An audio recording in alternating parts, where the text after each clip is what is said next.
The views expressed on the Nova Society are those of the panelists and guests and do not necessarily reflect the views or opinions of the Phoenix Research Institute or any institution which any panel member is associated. Welcome back to the Nova Society, a space where dialogue deepens understanding and civic responsibility comes to life. I'm Dr. Mark Bound, joined by our regular panel, Dr. Scott Gershwer and Dr. Brooklyn Ann Weldon. Together, we'll unpack the stories that matter most, exploring the headlines, the history, and the big ideas shaping today's conversations. Let's dive in and hear what the panel has for us today.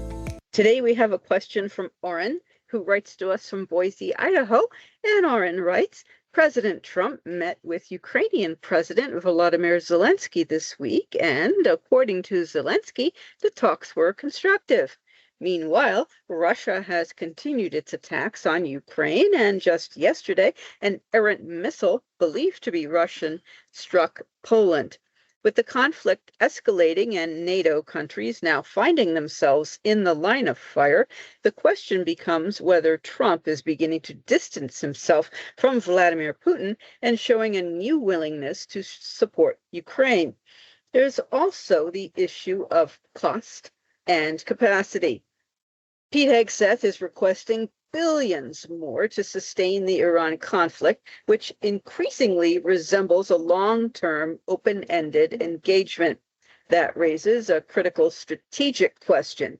Can the United States meaningfully influence the trajectory of the Russia-Ukraine war while simultaneously funding a major conflict in Iran? Or is the future of the Ukrainian conflict going to fall primarily to the European Union and NATO partners?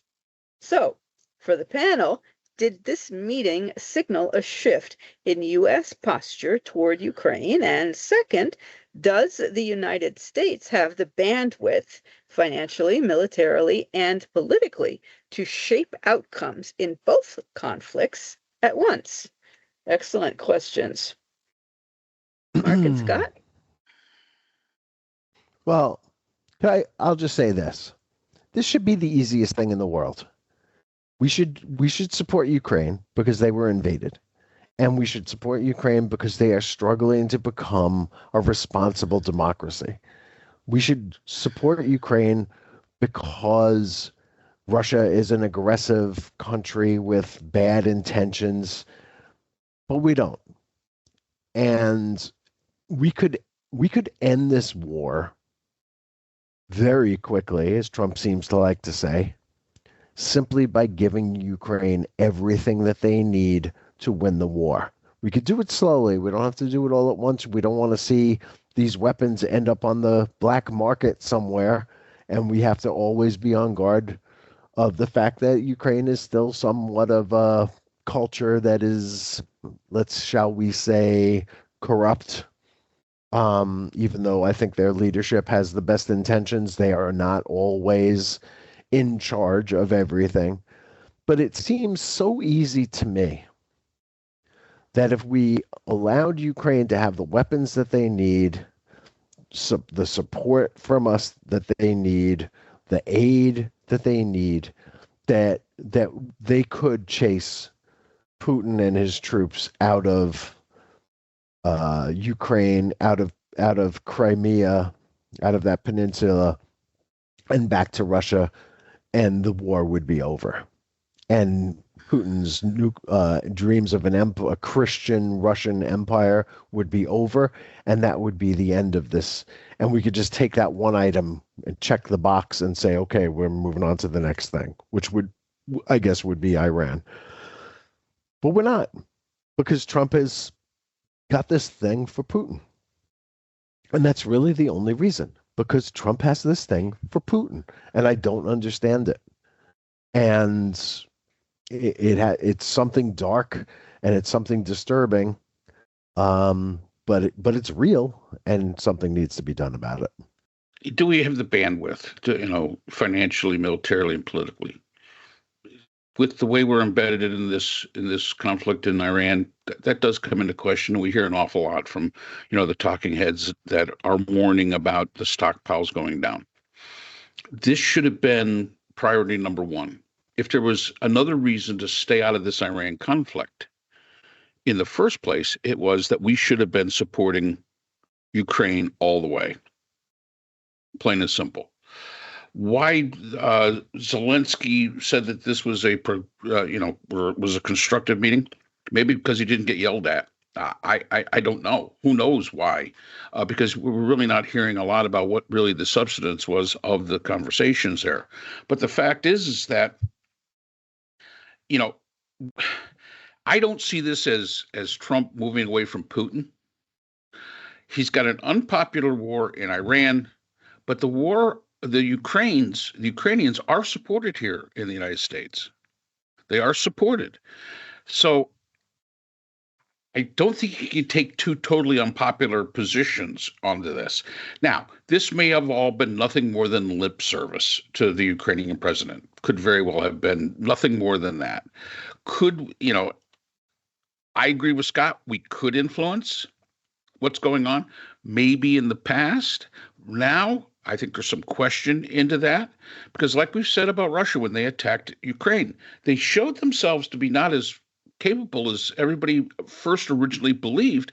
And with us, with Iran, we're basically doing the same thing. We're showing ourselves to be not quite as capable as people originally believed we are. So there's some questions into that. But like I say, for me, it really says this is like fighting two fronts. If we were to get that involved, and if history shows anything, fighting a two-front war never works. I don't care what civilization, what time period. Two-front wars just do not work really well. This may become an EU-NATO problem. Now, this idea of a bomb hitting Poland, it's getting to be really uncontrolled. And I was reading yesterday, I believe, where now ballistic missiles are being shot at Ukraine from the Russians. I don't see Trump dissing himself from Putin. That's going to still kind of be there a little bit. I see him hedging his bets onto this one, sort of like when he's got two candidates that are running in a primary, and he supports both of them. And hey, you're going to be a winner on one or the other, unless they both lose, which has happened before. I think he's hedging his bets as far as the Russia-Ukraine war is concerned. I don't think he looks at this and says, I really should get involved.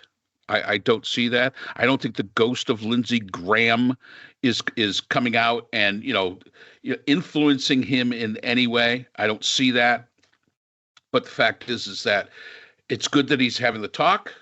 Scott's already pointed out most of the stuff that we said is old stuff that we're not going to use anyway. It's outdated stuff.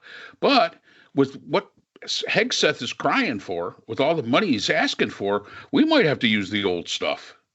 What's our capacity at this point in time? Well, you're not going to get it out of the Department of Defense, which is understandable because they don't want to show if we have any weaknesses. I get that part. But the fact is that we don't know.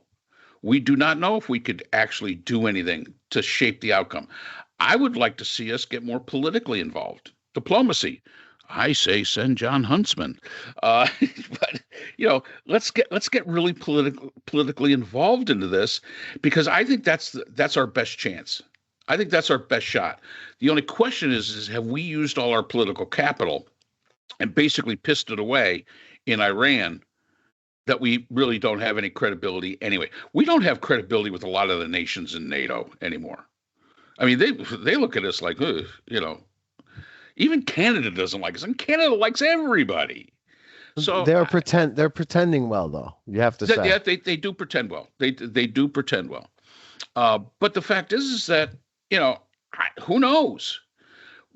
There was a time when the United States stepped in politically and diplomatically, we could have influence on things. Sometimes not influence in the right way, because we didn't look at the conflict from the standpoint of the two people in conflict. We looked at the conflict from our own best interests. And whenever you do mediation, the mediator is supposed to be neutral. That is one of the first things. You're neutral. You have no interest into this. And whenever they'd say, oh, well, the United States is mediating this. Actually, no, we're not. We've never mediated, ever. We've always taken the position of what's in our best interest. Now, we don't really give a shit what's in the best interest of the two conflicting parties. So that makes this a difficult situation as well. But as I say, I think we have wasted so much goodwill and political capital on the international stage with what's going on in Iran, with what's going on in our treatment of our NATO allies, with the bullshit about talking about taking over Canada, with the crap about taking over Greenland. We have just wasted all of that away. And I can't see us gaining it back anytime soon. I really can't. So it'd be nice if we could get in there and do something.